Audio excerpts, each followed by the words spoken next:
but your family's royalty. Dad, Dusty Rhodes. Half brother, Dustin Rhodes. Gold Dust, which wasn't. Sister, Lana Rhodes. Sir? Oh, I don't think we're related. No, that's not. Are we not related? I thought they were. I think we ran the 23andMe. You can go back. Oh, it did go back. Okay. Well, okay, we'll go back to Dustin and Dusty then. Yeah. Gold Dust. I mean, you're in a. I mean, everybody in the family's good at physical stuff. That's his ex-girlfriend. Great.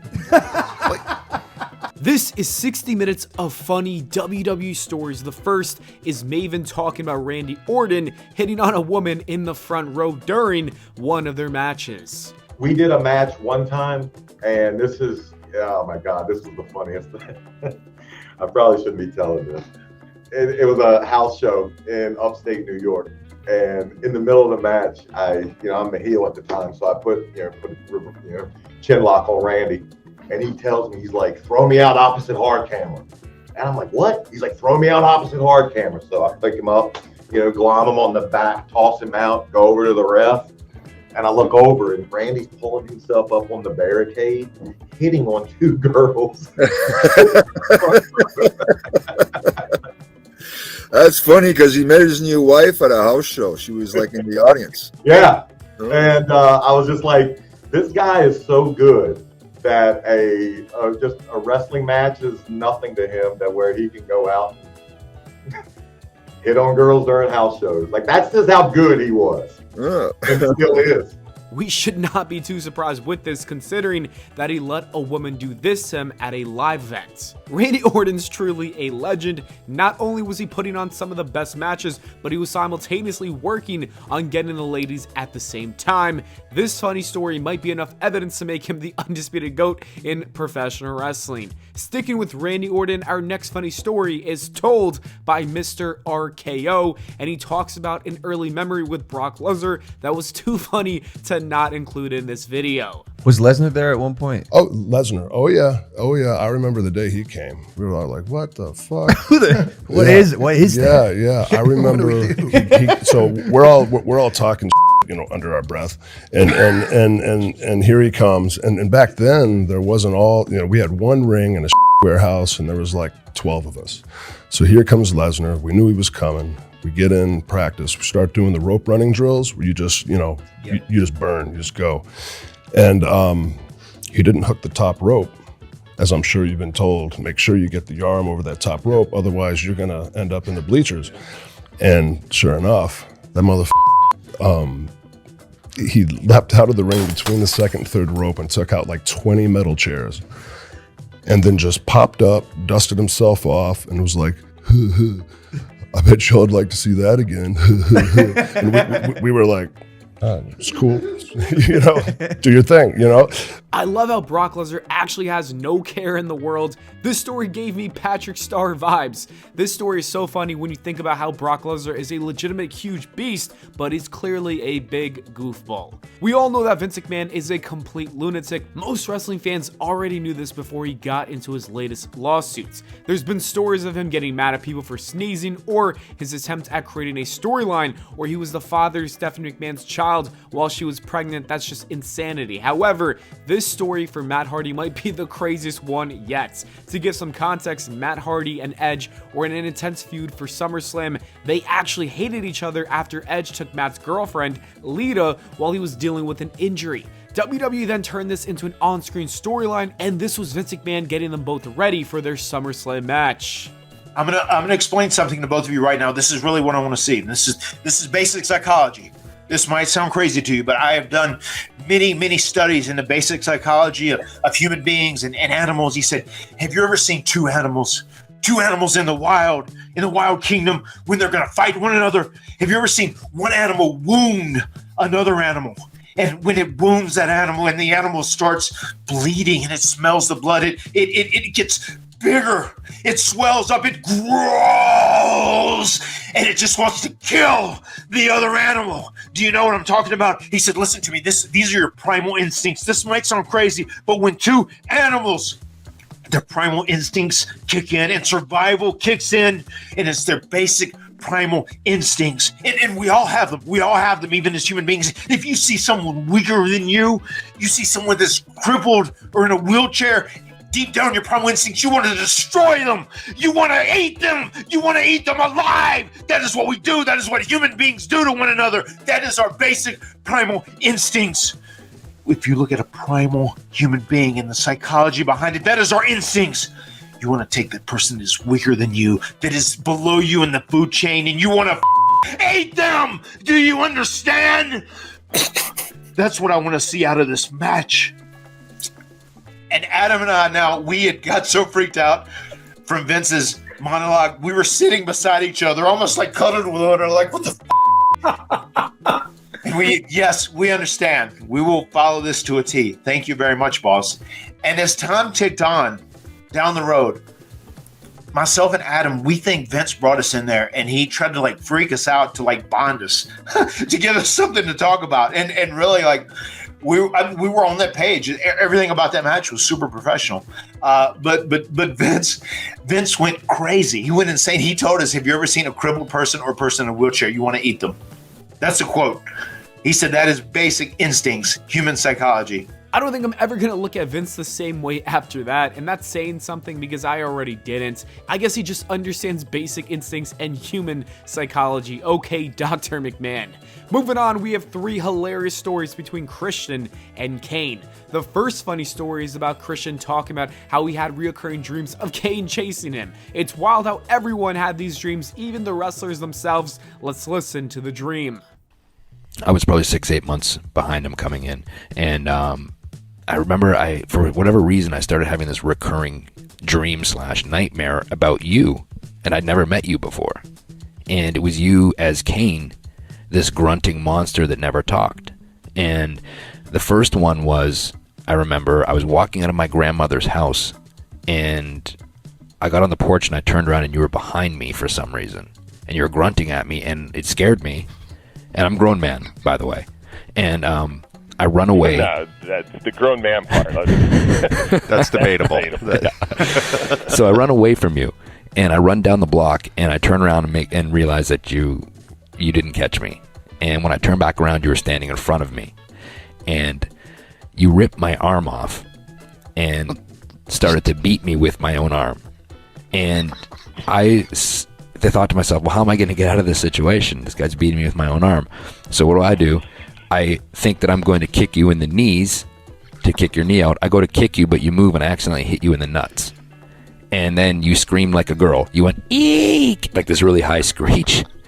And that's when I ran away, and that was the end of the dream. And the next one was, I was somehow walking backstage at Raw, and you were coming down the hallway, the other end. And for whatever reason, you randomly threw a clothesline at me, and I ducked it. And you looked at me and you were like, doing your Kane stuff, and you were mad that I ducked your clothesline backstage. And you chased me out into the parking lot, and I slid underneath a car. And it was just you underneath the car, like going, like trying to reach and grab me under the car, and I'm like kicking your hands away. And that was the other dream that I had of you. And I remember Adam was reporting back to you these dreams that I was having about you. And when I finally met you, I realized that you really were a mean person in real life. Yeah, that would tear off arms and beat people with it. Got it. Yeah. Okay. Well, it's just nice to know that you were dreaming about me before you ever met me. Right. Yeah, there's something to be said for that, right? Mm-hmm. I think it was foreshadowing how close we become in the future.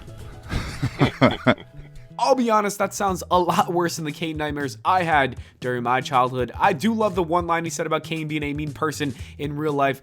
That was perfect. Christian might be one of the funniest guys out there in professional wrestling. If you need more proof, here's a random story of Christian punching Kane for no reason backstage and then simply just running away. Now, let me tell you my story about Jay.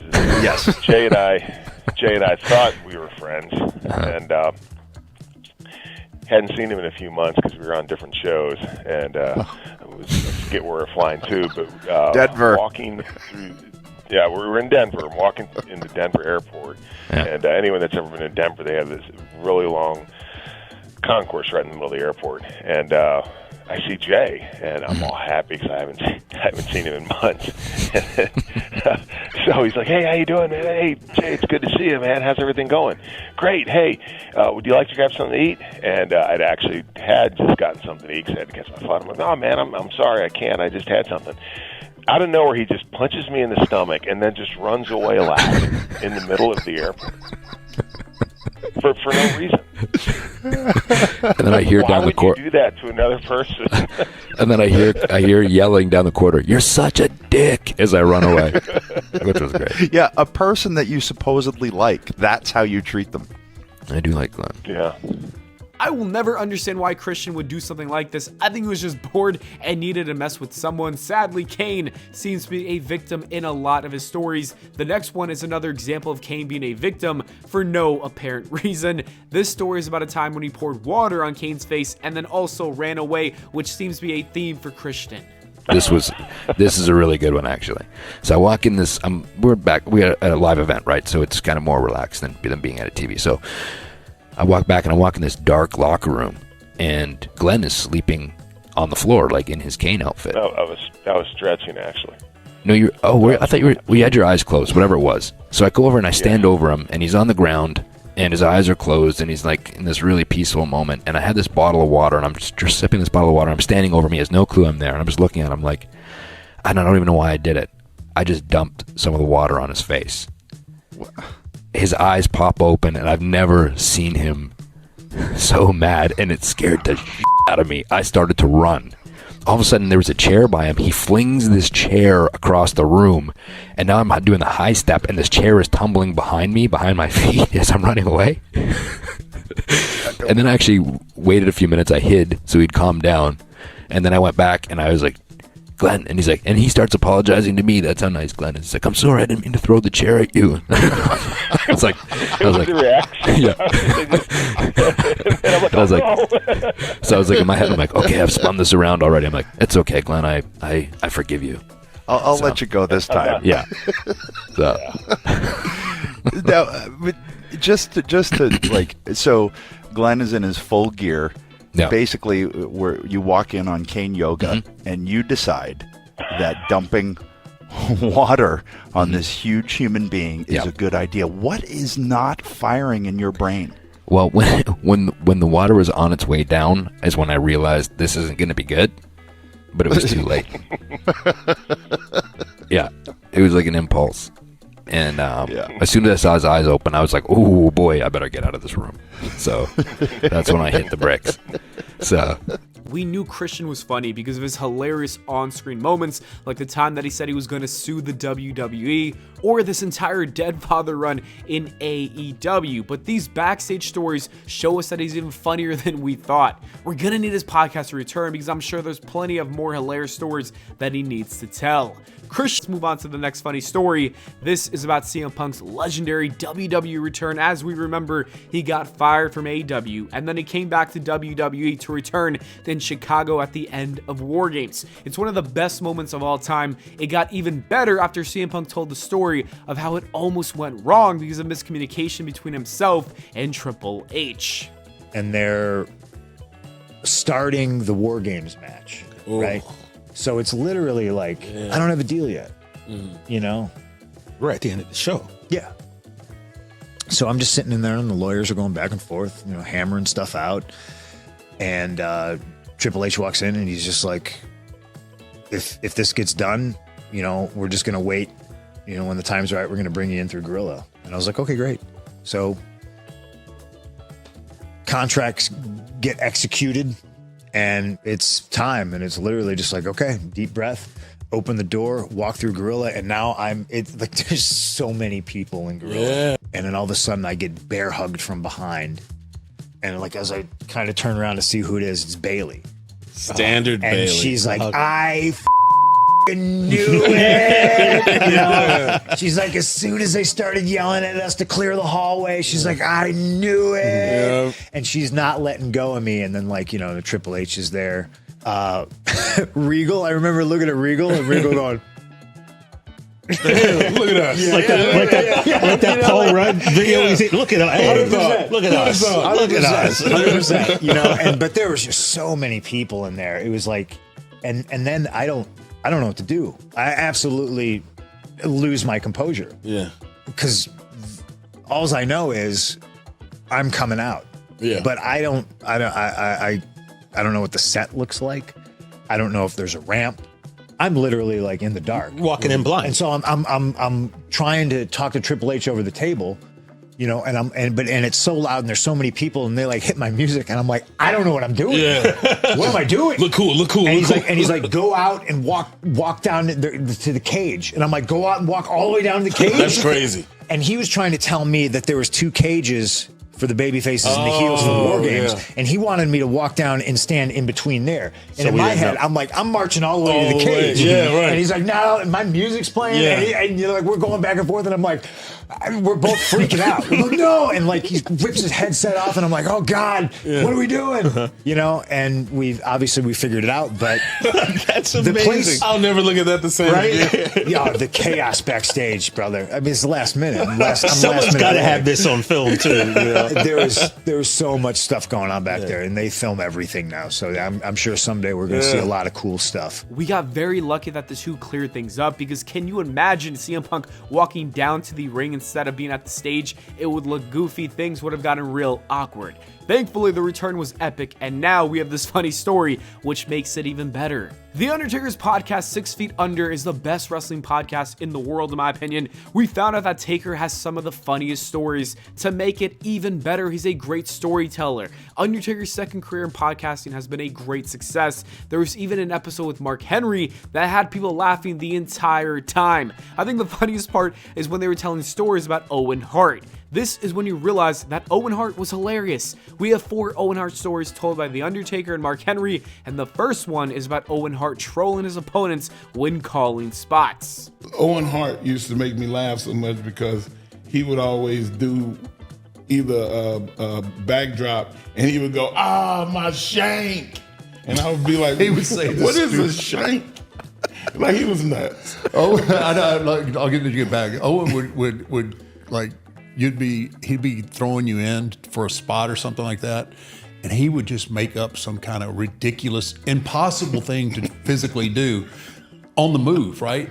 And you're turning like, what are you? And he's like turning, double reverse monkey flip, head scissor. And you're trying to process that while you're in a full stride, and then he comes up and he just takes a tackle or something like that, and you are just like your ass is puckered because you have no idea what you're about to do.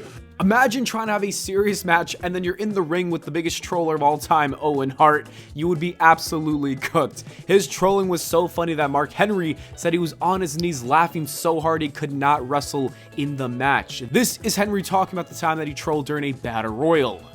I think the best one I ever saw, and I legit got in trouble because I started laughing. I went down to both knees in the middle of the match. I'm in a battle royal, and they were like, "What were you doing?" And just fussing at me. And I was like, Owen grabbed this guy named Sean Stasiak. We in a battle royal. It's like 25 people in the ring, and he shot him off. And told him, hey, duck the clothesline and cross-body me. I'm standing this close to him. I hear everything. And I went like this, and he shot Stasiak off. You don't do that in battle royals. He was doing like this, dodging people, and hit the ropes. And I'm laughing, and I went down to both knees. And got fussed at because I was so entertained, and the people in the crowd had no idea. They had no clue. Yeah, it was for Owen. It was for him. That. He was just doing it for him, and he do it all the time.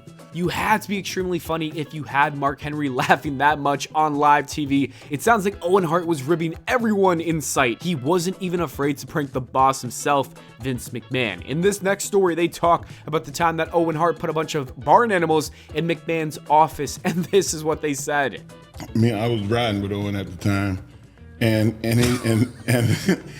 the people with the animals had just pulled up, and they was like, "Hey guys, do you know what we need to do with these? And Owen said, I do, and and left his bag and said, follow me.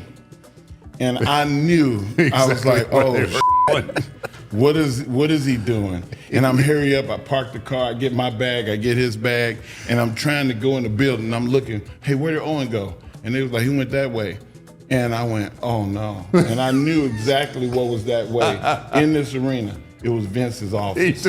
He took chickens out of the cage, a pig, a goat, bro. Like they shit everywhere. There were chickens on the ceiling fan, and Vince, like, you could hear him.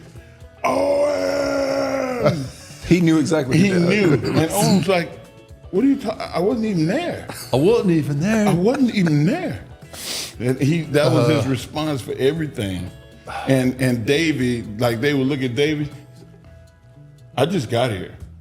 And like, they were in complete denial for everything. I'm telling you, they would be so over today. Yeah. Oh my gosh. That nobody would be remotely close. And the last story comes from Mark Henry. He was talking about his cell phone that he had in the late 90s. This was around the time where you had to pay for your minutes, and usually his bill was around $700 a month, and it's a good thing that we don't live in the 90s anymore. But anyways, Mark Henry and Owen Hart would just prank call people all day long. They did it so often that his bill would end up being over $2,000. Anyways, let's listen to the prank stories told by Mark. The biggest bill I ever had was $2,300. And I mean, it was Owen and me playing on the phone. And the rib was on me. I thought it was great. It was funny at the time until I got that bill come in at the end of the month. And Owen would call his dad, and he would be like, excuse me, sir, is this Stu Hart? And he'd go, yeah, who the is this? And then he'd go, my name is Robert. You didn't pay your taxes. We're going to have to come and take you home. And just, he would do all these jokes. He got my mom. I had never heard my mom cuss. I grew up in that house for 18 years. Never heard your mama cuss. My mama was the church lady. And Owen called her one day and told her he was going to come by and take her house because she didn't pay the taxes. And she was like, wait a minute, I pay everything. I pay all you, like, yeah. She just going through it. And Owen said, listen, lady, don't get smart with me. And my mom said, what? And I'm over there just dying laughing. And at one point, he said, if I have to move you out myself, you're going to have to get out. She said, well, bring your ass on. I will you. And she just went off. She said at least 8 cuss words that I had never heard. She had never cussed. Man, and Batista returned to WWE for his final match with Triple H for WrestleMania 29, and during the beginning of their feud, these two had a segment where Batista was begging for one more match with Hunter, and he repeatedly screamed, give me what I want, to Triple H. It was an odd segment that somehow worked, but we would later find out that this was a botch. What about the actual promo that you cut on Triple H? Did you think that would become like... Which one? Give me what I want! Oh, it's weird because we got somewhere in that thing. It was supposed to be that, but we didn't really figure it out. We didn't talk about it. It wasn't written out. So there's certain things we were looking for in that promo, and there was something that I hadn't said, so he kept dragging it out, and wasn't sure what it was. So I had to keep escalating because once I went there, I couldn't go back. Right. So that's why he kept screaming it louder and louder. I'm like waiting for his cue. He's waiting for my cue. And we just weren't getting there. And then finally it dawned on me I needed to say something in that promo. I can't remember exactly what it was. But yeah, that's why it got like bigger and bigger and bigger. It wasn't intentional. When was this? This was this year? A couple weeks before WrestleMania. Oh, for WrestleMania. Yeah, 2-3 weeks before Mania. Undertaker and Brock Lesnar have one of the best feuds in WWE history. The rivalry started in 2002. It continued in 2014 when Brock Lesnar ended Taker's legendary WrestleMania streak. The feud was great, and it even gave us this hilarious SummerSlam moment. The Undertaker actually shared a funny story about this moment in an interview with Chris Van Vliet. When we talk about you sitting up, I think one of the greatest Undertaker moments, I'm sure unplanned, is you and Brock laughing at each other.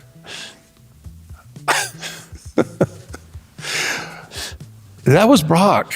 And that is not, he kind of, so we talked a little bit about that match, and he ran it by me, but I don't think I was paying enough attention to what he really wanted to do. So when he did it, I was almost taken back a little bit, like, freaking hell you laughing at? And then it kind of dawned on me what he was doing. And then I laughed back at him, and it's become kind of an iconic deal. But yeah, I don't know that I would have, if I'd have been paying close enough attention, I probably might have said, I don't know if I want to do that. But the way it worked out fine. It's such a good moment. It was, unfortunately too, it was at the tail end of my career, not in the middle or the front end of it, because that surely wouldn't have happened then. But I think for the time period, it worked out. It worked out okay. What's the way you're laughing at him that makes it so funny? Well, yeah, I'm laughing at him because I'm mocking him laughing at me. Yeah. That's the whole deal. You laughing now? Ha ha ha! Bad things are about to happen here. In his podcast, The Undertaker goes in depth when talking about a spot that Vader wanted to do in their match. It was a terrible idea, but what made the situation even worse is that JBL was ribbing Vader, telling him that The Undertaker was gonna love his crazy idea. It's safe to say that The Undertaker was not a fan of it at all. This was Vader's impossible spot. Well, this is an easier way to describe it. I think the finish that Shawn Michaels and I did. Okay. Yep. Where he went for the moonsault. I caught him. Yep. Boom. I give him the spike. Leon wanted to do that with me and him. He's about what? 4. Yeah, about say two bills bigger than Shawn. He 2 and some change, right? Or 4 and some change is what he actually weighed. So he tells Bradshaw this, right? They were driving for some town to another, drinking beer. Of course, John being John, he's like, oh, Taker's gonna love that. Anyway, he just, they're drinking beer and they're riding in the town. You gotta tell that he's gonna absolutely love that. And now Leon's getting right. He's like, really? You think he'll go for it? He goes, oh, you kidding me? I know him. I know he's gonna love it.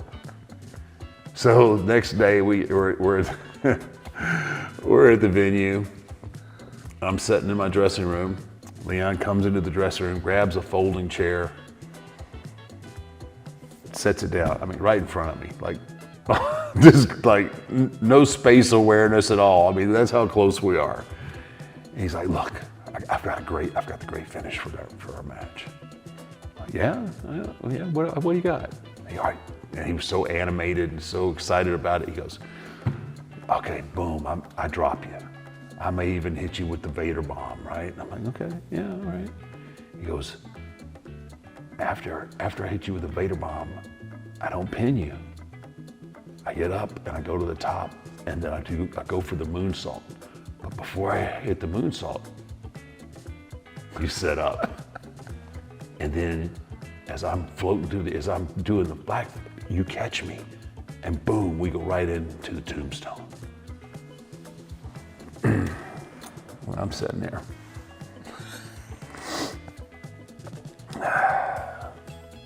it's quiet now, and I'm just sitting there and I'm like, wow, I'm thinking to myself, wow. Now John is in the room. John is in the dressing room. He's kind of a little bit further down. He's the one that actually told me how this went, because I hadn't looked up yet. But I guess Vader, so he's facing me, but now because I ain't looking up, I hadn't said anything yet. Now he's looking back at John and John is going, and finally it's like, well, what do you think? I sat back and I looked at him, and then I just got up and walked out of the room, right? I didn't say a word. He sat there like, John said, he turned back to me and he was like, what happened? And then, of course, Bradshaw, being Bradshaw, goes, he loved it. He's going to tell Vince right now. Bobby Lashley had a very interesting character idea. He pitched to have his character become extremely depressed to the point where he became fat. And the payoff would be losing all that weight because he got inspired or whatever. This guy basically wanted to pull a Nikado avocado. This is what McMahon said when he was pitched the idea. So if you stopped wrestling and you were like, I'm not wrestling, I'm not fighting, I'm done with all this, you don't have dreams of just becoming like a fat guy. You would keep, because you like working out. You know, I told Vince a year ago, I think a year or two ago, I told him, I said, I want to do this character. He said, what is it? He said, if I get beat one time, I want to go into the severe depression and put on like 40, 50, 60, 70 pounds and just be fat. And then and be a completely different character. And then have like somebody like an MVP or somebody that's on my side kind of like pull me back and then have the crowd watch his transition back to me.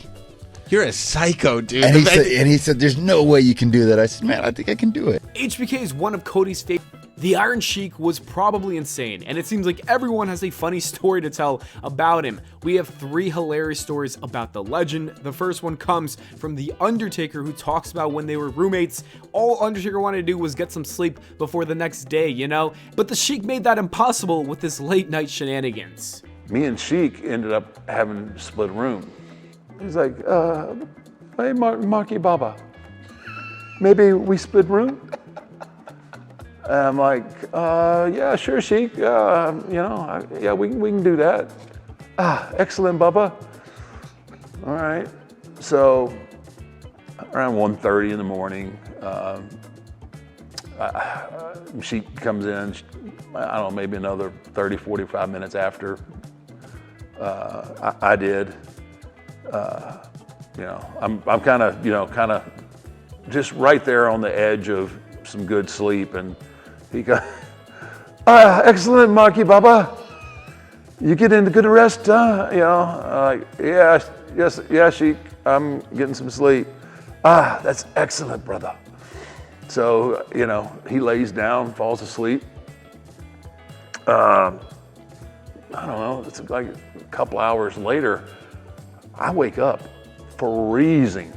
It's wintertime. Yeah. And I wake up and I'm like there's just a wind coming at me, and I'm like, I'm sound asleep, but I'm like, what is going on here?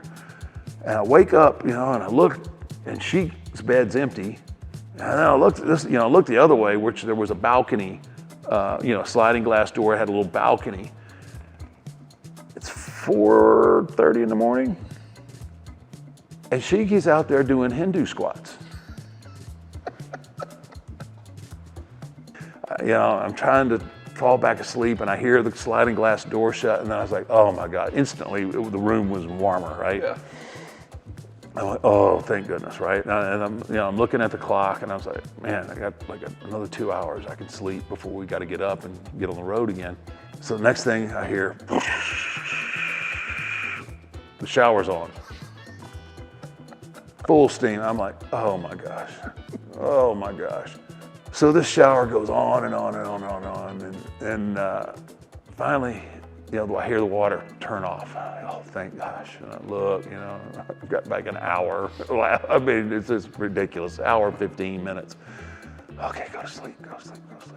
Then next thing I hear, blow dryer starts. Now, I've been awake now for a while, so I have my faculties about me. And I'm trying to think, like, what on earth is he blow drying? And I'm having this conversation with, he has no hair, he's bald, he shaves his body, and I'm thinking, I get up, I gotta go, like, and the door isn't completely open, but it's open enough that all the sound is coming out, right? So I go and I like start to push the door open, and he's blow drying his mustache. Excellent, Baba, huh? Mustache look good. I'm like, yeah. Are you gonna be much longer? No, Baba, go to sleep. Get rest. Get some rest. Well, that's what I'm trying to do. Why aren't you asleep? Why are you? Yeah, he was perplexed. Why aren't you sleeping? It's like, because you're making all this damn noise. And the last Iron Sheik story comes from Jake the Snake Roberts, who left him on the road during an argument that they got into, which is hilarious. We're on a long road trip, and just him and I in the car.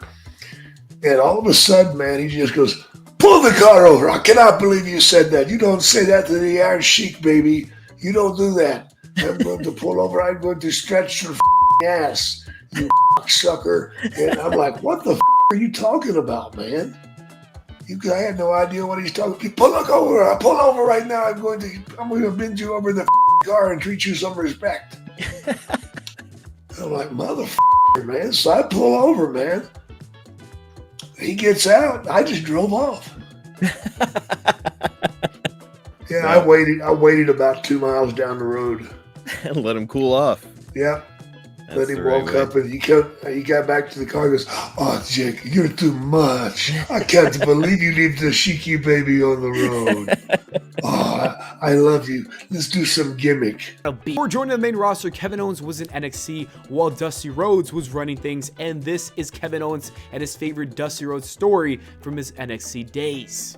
So there was this thing, and I don't know how they are now anymore. I don't think they're like this anymore, but they would do, ooh, cool ringer.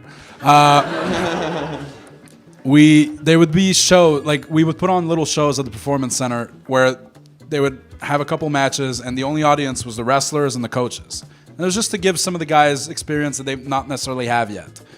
But when it wasn't Matt Bloom that was in charge, they would make us set up the guardrails as if it was an actual show and there was fans to be held back, which was just work for no reason. But it was just to give us something to do, I guess. And on one of those particular afternoons, Dusty wouldn't usually attend those shows, but that day he decided to attend.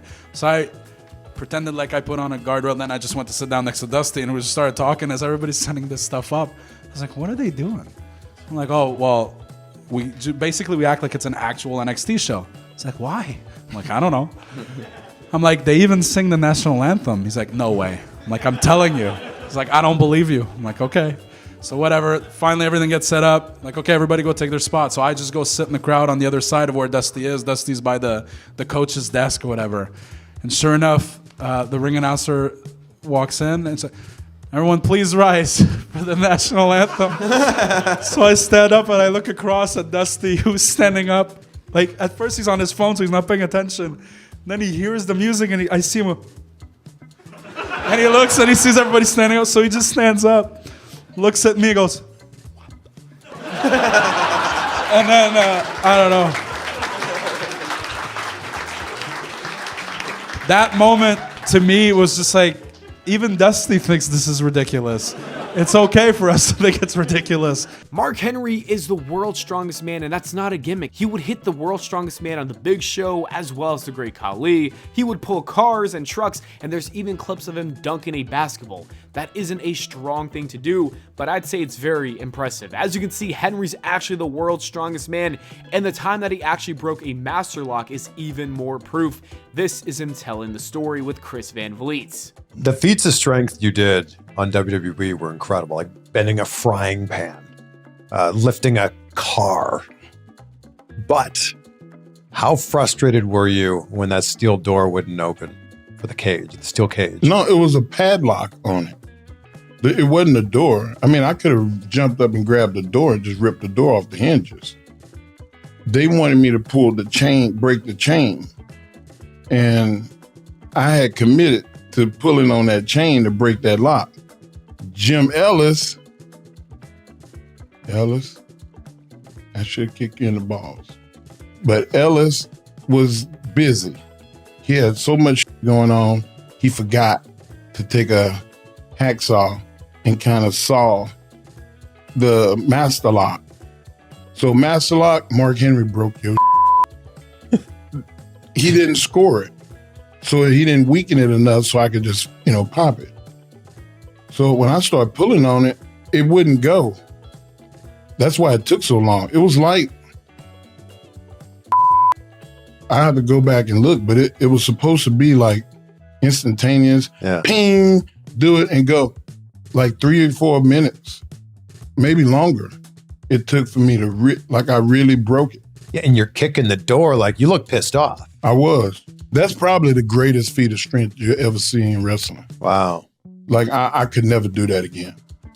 My hands hurt for like 2 weeks. This is CM Punk telling a serious story, but in a funny way, with him and Kofi getting in trouble with some cops. Kofi and I, because Kofi's my road wife, we've been traveling together since he debuted. I don't know why. I literally went, like, the day he showed up to TV, I was like, you, in the car, you're riding with me. And he was like, okay.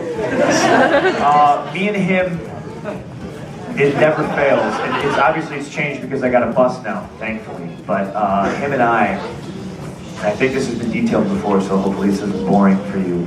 Him and I constantly get pulled over and always harassed because of how I look, and I'm with an African-American gentleman with dreadlocks. And you cannot tell that cop that there is no weed in the car. He thinks he has hit the mother lode. You know, and there was one time it got really bad. We were like in Missouri and we were driving, but we had rented the car in one of the neighboring states. Okay, so we have an out-of-state car driving through Missouri. I have a Chicago driver's license, Illinois state driver's license. Kofi has a Tampa, Florida state driver's license. He is black. He has dreadlocks, and I am covered in tattoos, and I look like I know how to make some pretty good meth. So the cop, like, from the time we got pulled over, we were literally, I think it was about 3.5 hours, and we still had like another 3 to drive. The cops pulled us over. Cops asking me all kinds of questions. I know where this is headed. It's happened to me a dozen times. The cop says, "Coffee, you mind stepping out of the car?" And I like a deer darts in front of the car, and you do like the human seatbelt thing. And I said, "Kofi, you do not have to get out of the car." Kofi's a little bit naive. I have a little bit more, city miles on myself, as I like to say. And Kofi's like, "That was a big deal." And I was like, Kofi gets out of the car. I watch in the rearview mirror as the man immediately starts cuffing Kofi. And Kofi's looking at me like, "You shouldn't have got out of the car." So now other squads are pulling up, and it's ridiculous. They like, I think 4 other squad cars, 2 state troopers. So now we have 6 cop cars on the side of the road, and now they're all trying to get me out of the car. Just come out of the car. I just don't want to talk to you out here. I can hear you fine. In here, they're your buddy's out of the car. We're gonna take him in. If you don't, this is horrible. Like, I know where this is going. For the last time, you want to tell us, is there anything in the car? I was like, dude, there's nothing in the car. Well, can we search it? I would rather you didn't. We have places to be. Like, this is turning ridiculous. So, of course, I get out of the car. They start cuffing me. I've been in trouble a few times in my life, though Kofi hasn't. So, as they're trying to maneuver me around the car, I'm like, no, I'm going to stand right in front of the camera, where the camera's at. And I'm like, I know things. And these are all, like, borderline, like, hick yokel cops. We're in Missouri, for Christ's sake. They put Kofi in one squad car. They finally get me in another squad car, and we watch as they dismantle our rental car. To the point where they're putting rubber gloves on, and they're going through jugs of protein and just spilling it out on the highway and everything. And I'm in a cop car by myself. I start to get nervous because there's now 2 canine cars. So there's 8 squad cars, right? For us 2 phony pro wrestlers. I know, it's a strange world. And I'm getting nervous now because all it takes is one of these cops to just plant something ridiculous, Right. And it sounds crazy, but trust me, it does happen. Yeah. And I just pictured them, okay, we haven't found anything. How do we explain 8 squad cars, and not finding anything? We're going to get in trouble, and if I have to do all this paperwork, I'm going to have a bust. So I'm sitting there thinking, this is going to suck because I have to fight 8 cops and 2 German shepherds and possibly Kofi. So they literally, they come back around and they're like, we're going to ask you one more time. Is there anything in the car? And that's when I had it. I was like, let me out of the car. They let me out of the car. I walked back in front of the camera. And if you thought the promo I cut on Raw in July in Vegas was bad, I let these guys have it. And Kofi was just like, sir, let's just go. You know, but it happens to us a lot. Like, that's just one story, and it's certainly not isolated. It happens frequently. And the last funny story for this video is The Undertaker on the Joe Rogan Experience. In this clip, he talks about how he got scammed a couple $1,000s when he was trying to train to become a wrestler before he ever became one. While he didn't learn how to wrestle from this guy, he will get something even better for his money. So we find this guy by the name of Buzz Sawyer to train us, right? And I got to come up with $2,000, and I ain't got a pot or a window to throw it out of, right? So I get my oldest brother, to co-sign a loan, hawk everything I own, and come up with $2,000 to pay Buzz Sawyer to train me to wrestle. Show up to his house, first morning of training, right? And, Buzz was a good amateur, really good amateur, and show up at his house, knocking on the door. There's about 10 of us standing out in the front yard, knocking on the door. Finally, door swings open. What the you want, right? And he's standing there butt ass naked. Right? Woke him up out of a he's just standing there naked.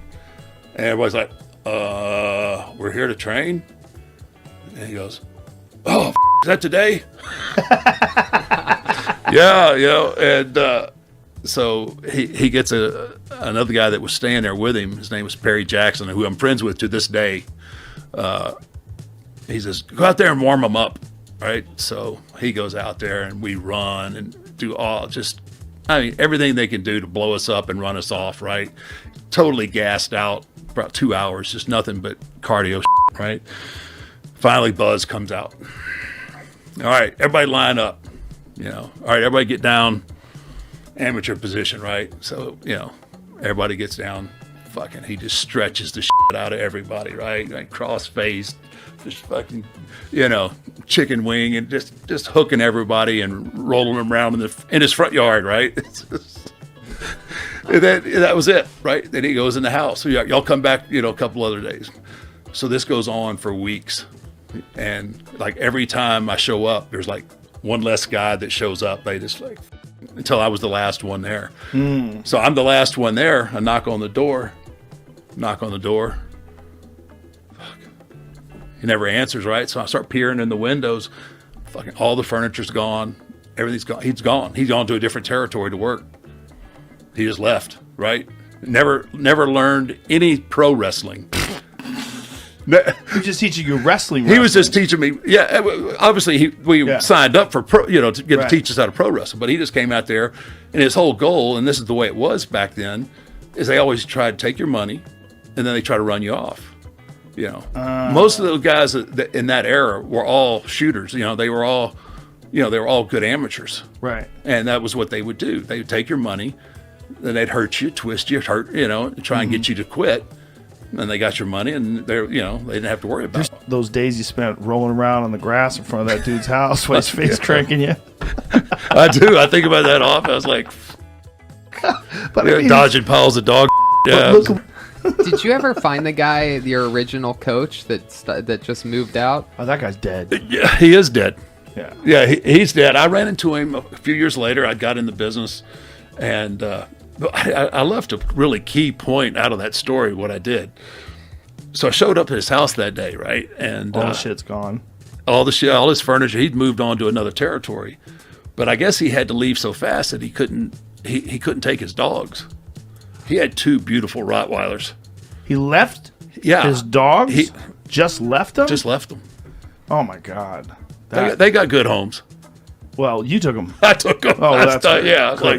I was like, I mean, imagine if you didn't take them. What the is he gonna do? Look, I have no idea. Oh, I would think he would have came back or had somebody come back for him, but I was like, fuck, I'm out $2,000. I hadn't learned anything but some amateur wrestling.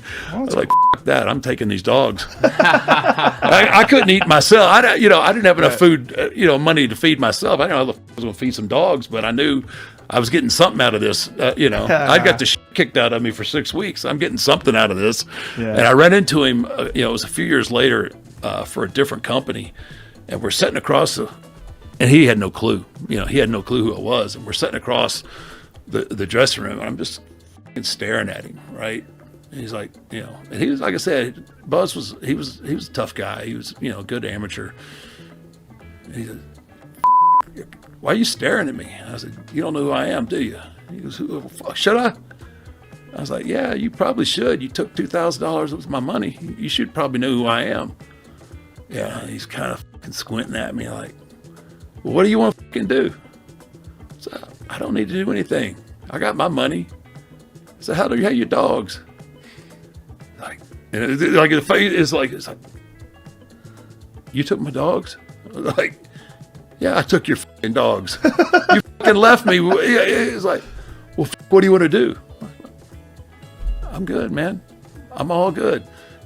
At that point, I'm still a fucking greenhorn, right? He's a veteran, and I'm like, fuck. I'd have probably got my ass kicked. He'd probably took me down and put me out. But I'm thinking like, But there's always like, here I am trying to get my foot in the door, and do I fight this guy and get fired right out of the get-go? Right. And I remember one night I had a chance, and I don't know, sometimes I think about I should have took it. I was looking out my hotel window, and this hotel, there was a Waffle House. And I was looking out my window, and I could see in the Waffle, I could see him, and he was by himself, and he was all f***ed up. He was all pilled up. You could tell, he's bobbing. I'm thinking, I could go hide behind a car right now and just tee off on him. No one would care, right, and no one would know. So I'm having this battle with myself. It's like 3 a.m. like, no, don't do it. Good do it. Yeah, I didn't do it because that's how people die. Yeah, it's how people really, And there would have been me on camera somewhere, and he owed me $2,000, but I did get his dogs, and now he's dead. I'm sorry. Yeah, everything worked out all right, I guess.